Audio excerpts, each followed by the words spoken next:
¿Qué tal? Saludos, continúo con la lectura del libro Marionética de Margaret Peters.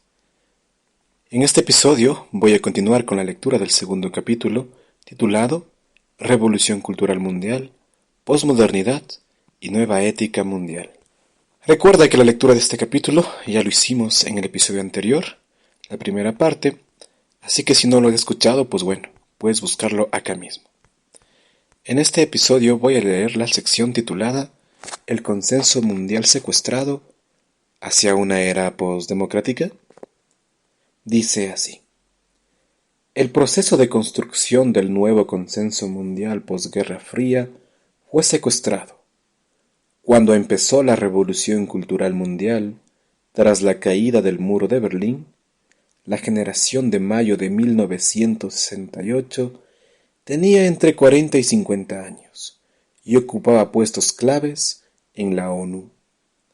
Desde los años 60, mientras los gobiernos occidentales trataban de contener la amenaza soviética durante la Guerra Fría, se atareaba dentro y en torno a las burocracias internacionales, estableciendo redes, convirtiéndose innegablemente en experta en los ámbitos socioeconómicos tratados en las conferencias. Por entonces empezaban a organizarse las ONG, medioambientalistas, feministas, pacifistas, a favor de los derechos humanos, etc. El poderoso lobby de control demográfico, su multimillonaria industria y varios grupos marcados por la apostasía occidental constituían redes cada vez más operativas. Desde 1989, estos grupos e individuos se presentaron como los expertos. ¿Qué necesitaba la comunidad internacional para dar respuesta a los nuevos retos de la humanidad? Sin encontrarse con oposición alguna, una minoría de ideólogos que compartían unas mismas opiniones y formaban parte de una intelectualidad occidental de tendencia posmoderna, utilizó su condición de experta para ejercer un liderazgo normativo mundial.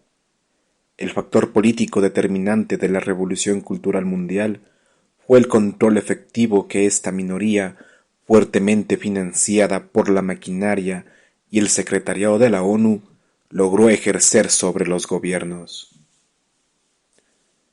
Las grandes ONG occidentales participaron en el proceso de conferencias de la ONU y en otros foros de toma de decisiones nacionales e internacionales de manera cada vez más notoria e influyente. Esta participación se designó abusivamente como movimiento de la sociedad civil. El concepto de sociedad civil se ha interpretado de modo burdamente reductor para indicar principalmente a las ONG que ejercen su influencia sobre la ONU. En la práctica, la familia, la empresa y la iglesia estuvieron excluidas de lo que se entendía por sociedad civil. Con el secretariado de la ONU a su favor, la sociedad civil se impuso rápidamente en la gobernanza mundial. Es decir, con los personajes de la revolución de mayo del 68, que tenían ya entre 40 y 50 años, se organizó la sociedad civil en base a las ONGs. Como consecuencia del debilitamiento de la autoridad y del poder de los gobiernos, consecuencia a su vez de la revolución cultural occidental, el nuevo consenso mundial no es intergubernamental, sino multiactor. ¿Le suena esta palabra?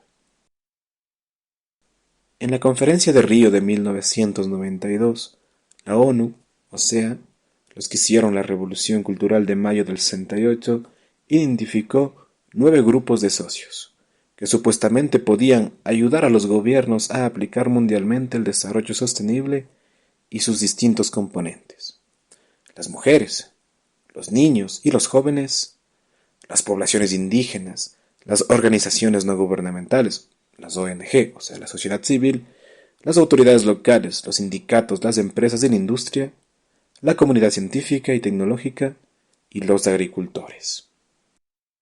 A medida que el movimiento de los actores no estatales adquiría mayor amplitud, lo que empezó como una práctica informal se convirtió en un principio normativo que los gobiernos adoptaron en la Conferencia de Estambul de 1996. El principio de partenariado. Cuando Kofi Annan fue nombrado secretario general de la ONU en 1996, los partenariados o alianzas se convirtieron en su caballo de batalla. Empezaron a proliferar y se han generalizado de tal modo que se vive hoy, en todas partes del mundo, una cultura de partenariados. No fueron los gobiernos, sino las minorías no estatales, quienes desempeñaron el papel central a lo largo de todo el proceso revolucionario. Fueron a la vez punta de lanza, pioneras, expertas, lobby, responsables de concienciar, constructoras de consenso, facilitadoras, socias, ingenieros sociales, agentes operativos, organismos de control, campeonas de la nueva ética. Una revolución política. El corolario de la revolución cultural fue una revolución política. Los agentes de la revolución militaban no solo a favor de los nuevos paradigmas, cuya adopción mundial deseaban, sino también a favor de una transferencia de poder hacia la sociedad civil y hacia los socios. Recordemos que la sociedad civil no es usted, son las ONGs. Y los socios, pues bueno, los que las financian. Argumentaban además que el enfoque convencional de desarrollo, pasando por los procesos ordinarios de la democracia representativa, había resultado ser un fracaso. Para que la cooperación al desarrollo fuera eficaz, habría que cambiar radicalmente de enfoque e implicar plenamente a todos, entre muchas comillas, los actores sociales, a todos los niveles, y no solo a los gobiernos. Dentro de la lógica del movimiento de la sociedad civil y del principio de partenariado, surgieron nuevos parámetros políticos, entre otros, la buena gobernanza, la democracia participativa, el proceso de consenso, las alianzas público-privado, el diálogo entre múltiples partes interesadas, las redes transnacionales de gobernanza, la gobernanza mundial y el nuevo multilateralismo. Estos parámetros representan tanto los métodos políticos empleados por los agentes de transformación social para tomar el poder, de modo informal pero real, como el régimen político-cultural que han puesto en marcha en todas partes del mundo. Ha nacido una nueva forma de democracia, la democracia participativa, que se estudia ya en las facultades de ciencias políticas.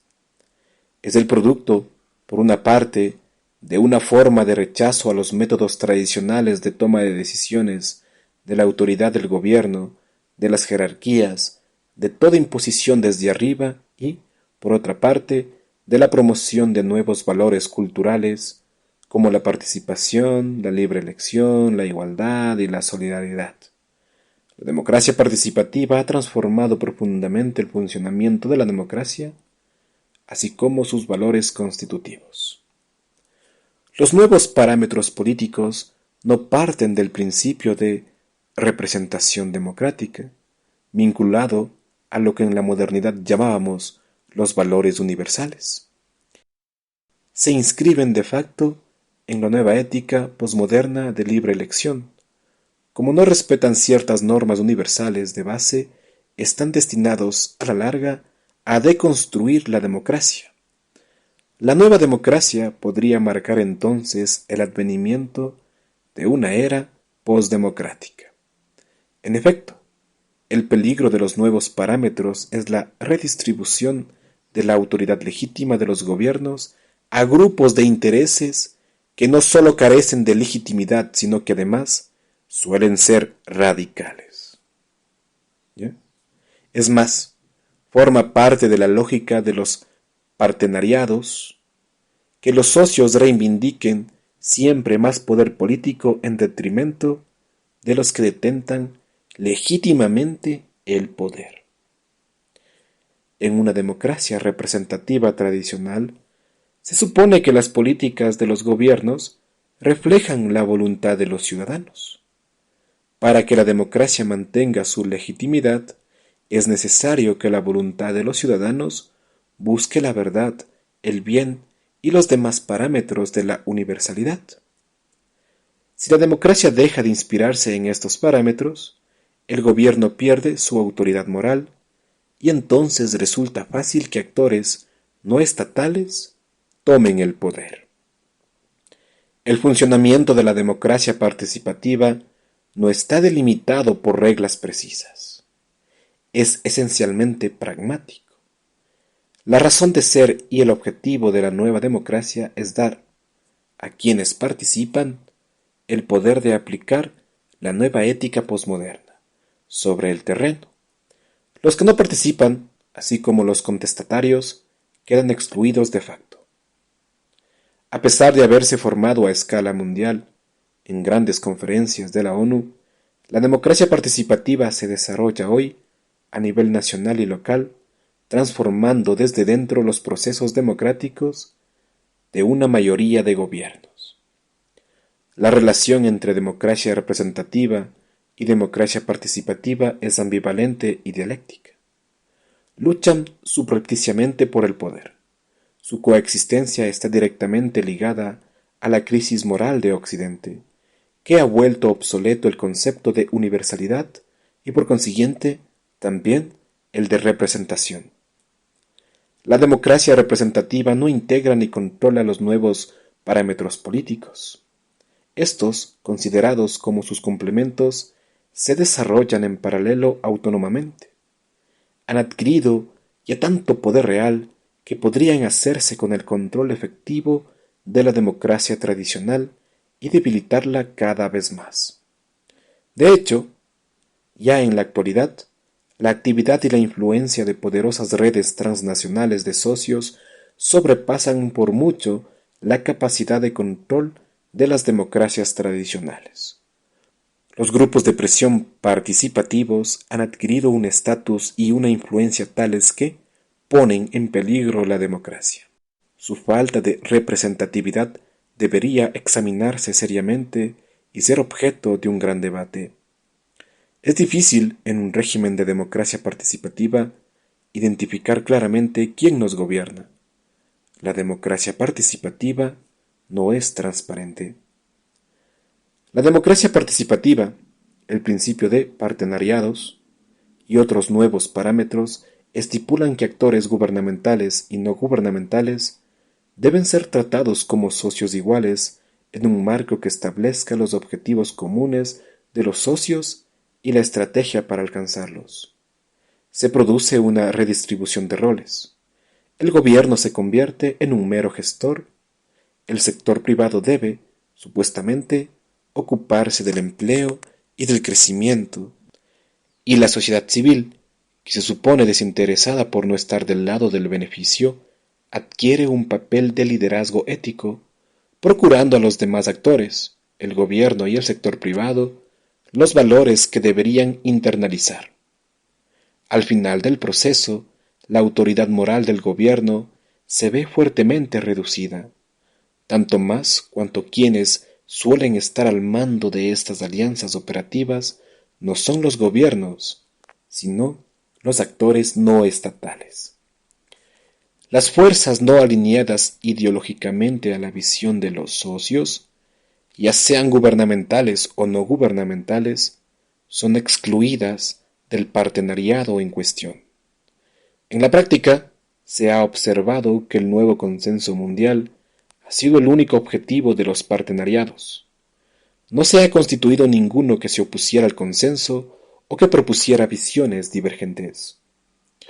El nuevo paradigma de los partenariados entre múltiples partes interesadas, multi-stakeholders, implica que todos los ciudadanos del mundo deben implicarse, poseer el programa, promoverlo, enseñarlo, aplicarlo, hacerlo respetar, no solo los gobiernos, sino también las ONG, los actores de la sociedad civil, los grupos de mujeres, las empresas e industrias, las comunidades científicas y tecnológicas, las familias, los jóvenes y los niños, el mundo académico, las organizaciones paraguas, los sindicatos, las autoridades locales, los agricultores, los pueblos indígenas, los medios de comunicación, los imanes y pastores.